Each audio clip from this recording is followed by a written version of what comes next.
오늘 뉴스일 라이브 함께할 네 분 소개하겠습니다. 구자홍 동아일보 신동아팀 차장, 김기흥 전 대통령실 부대변인, 강성필 민주당 국민소통위 부위원장, 장윤미 민주당 법률위원회 부위원장 이렇게 네 분 모시겠습니다. 어서 오세요.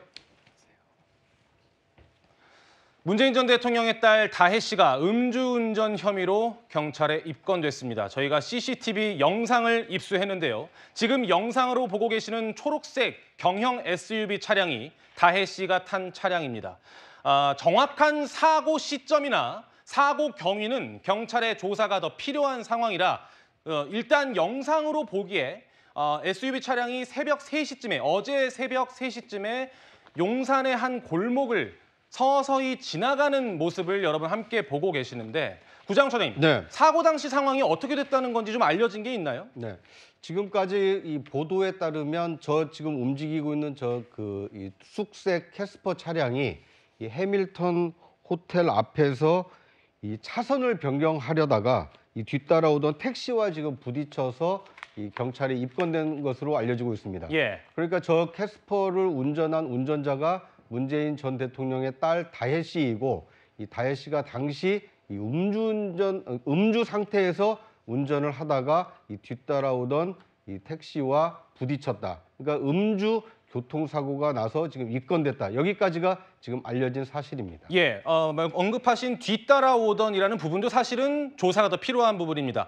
차선을 변경하다가 택시와 접촉사고가 난 건 맞는데 택시가 앞에 있었는지 뒤에 있었는지 등등 정확한 사고 경위를 경찰이 조사 중입니다. 장윤미 변호사님, 네. 혈중 알코올 농도가 어느 정도 됐던 거예요? 일단 지금 알려진 바로는 0.14%라는 겁니다. 0.14%라고 하면은 이제 술을 좀 상당량 마신 것으로 보이고 현재 면허 취소 수준은 0.08%를 기준으로 하고 있기 때문에 예. 이 수치가 맞다면 면허는 취소되고 단순히 면허가 취소되는 것이 아니라 음주운전은 지금까지 계속해서 양형 기준이 상향되는 방향으로 좀 조정이 되어 왔습니다.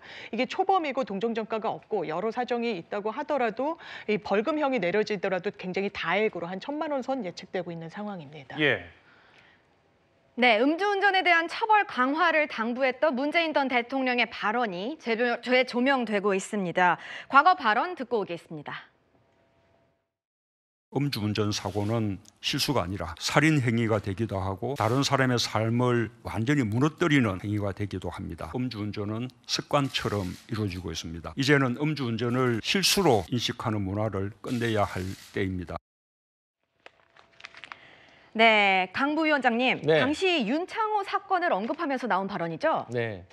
그러니까 이제 2018년 9월 휴가 중에 음주운전 차량에 치여서 내사 상태에 당했던 그런 가슴 아픈 사건인 거죠. 예. 거기에 대해서 과거에 문재인 전 대통령께서 이것을 지적하면서 하신 말씀인데 이제 문다혜 씨, 그러니까 문재인 전 대통령의 딸이 어쨌든 간에 음주 상태에서 운전을 해서 또 사고를 냈다는 거에 대해서 상당히 유감을 표할 수밖에 없고요. 예. 어쨌든 향후에 어떤 성역 없이 그러니까 뭐 조사에 있어서 충실히 받고 또 거기에 대해서 법적으로 또 뭐 처벌받고 책임질 일이 있으면 또 책임져야 된다. 저는 그렇게 생각합니다. 혹시 친문계 쪽의 분위기라든지 뭐 들어보신 것이 있으실까요?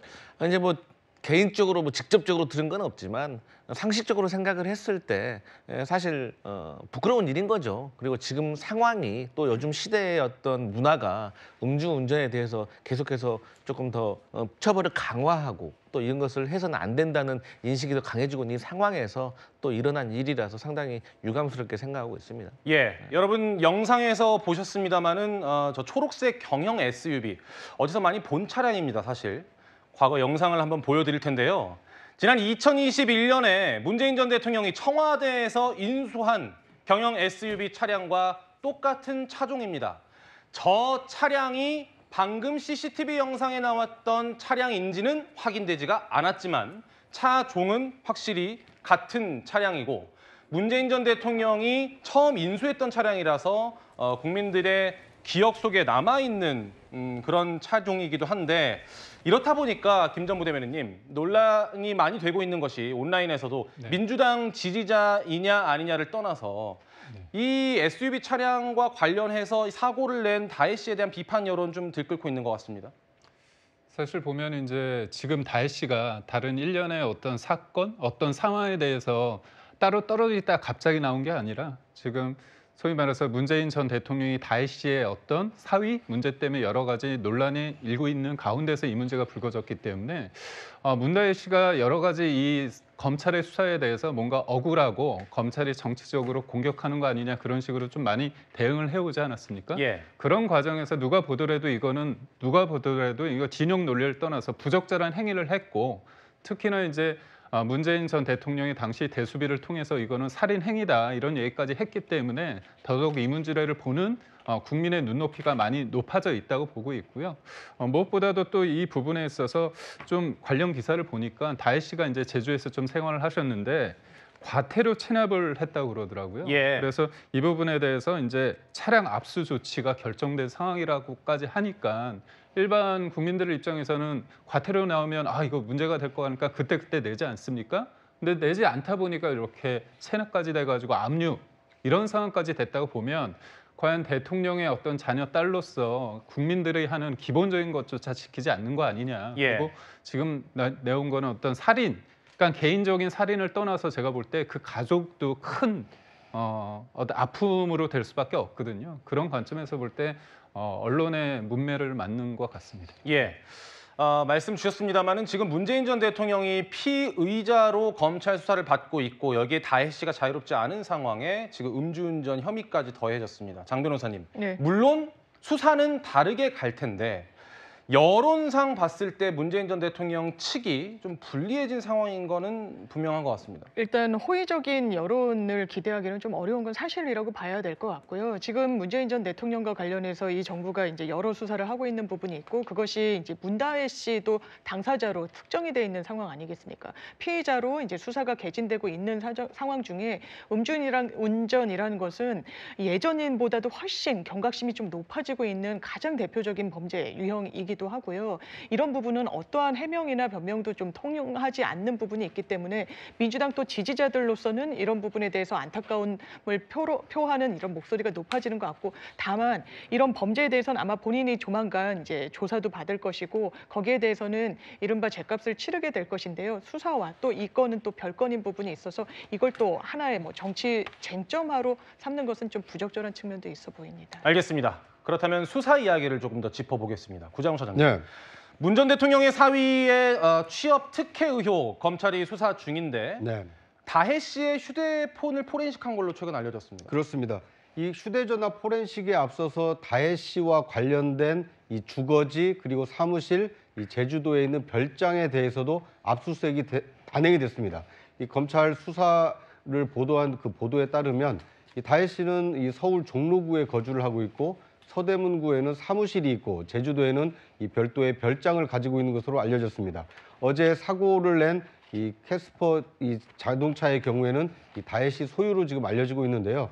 이 자동차가 혹시 문재인 전 대통령이 1호로 인수했던 그 자동차가 아니냐 이런 새로운 의구심과 의혹까지 지금 불거진 상황입니다. 물론 다혜 씨는 어떻게 보면 이 자신의 전 남편이 이 문재인 전 대통령 덕분에 뭐 취업한 거 아니냐 이런 이 특혜 취업 논란의 관계자이고 참고인일 수 있습니다. 하지만 자신의 어떤 전 남편으로 인해서 자신의 부친이 지금 검찰의 수사 대상이 되고 있는 굉장히 예민한 시기에 당사자라고 할 수도 있는 이 딸 다혜 씨가 저렇게 음주 운전을 하다가 이 경찰에 입건됐다. 이 지켜보시는 많은 국민들이 어떻게 생각하실지 이 다혜 씨의 좀 신중치 못한 행동에 따른 이 책임이 더 커지지 않을까 이런 생각이 듭니다. 강 부위원장님, 그런데요. 압수수색은 지난 8월에 이루어졌잖아요. 네. 그런데 포렌식이 왜 10월 2일에서야 된 걸까요? 포렌식에 대한 동의를 안 한 걸까요?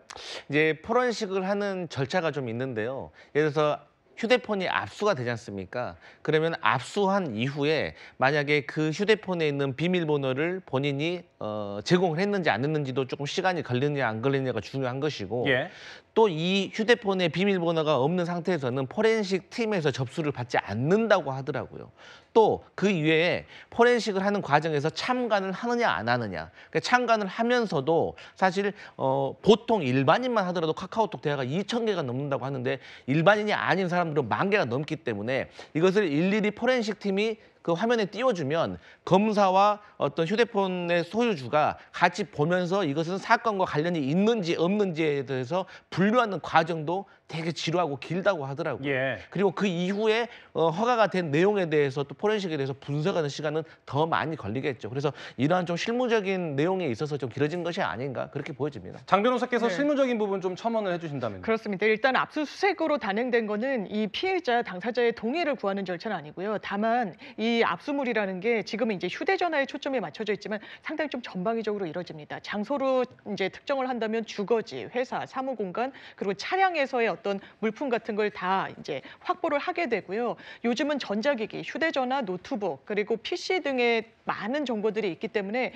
그것을 포렌식에는 아마 이제 그 착수를 했을 것으로 보이고 그것을 분류한 이후에 사실상 이걸 분류하고 그걸 다시 분석해서 유의미한 증거들을 추출하는 작업에도 상당한 시간이 많이 걸립니다. 왜냐하면 한 기기를 더 오래 사용했다면 더 이 본 사건과는 좀 거리가 있는 여러 다른 정황들 이런 증거들도 같이 결합이 돼 있기 때문에 이런 분류에는 통상적으로 한 수개월이 또 소요되기도 합니다. 알겠습니다. 여러분 들으신 것처럼 문재인 전 대통령에 대한 검찰 수사가 진행 중인 가운데 다혜 씨의 음주운전 혐의가 추가되면서 굉장히 좀 논란이 커지고 있는 상황인데요.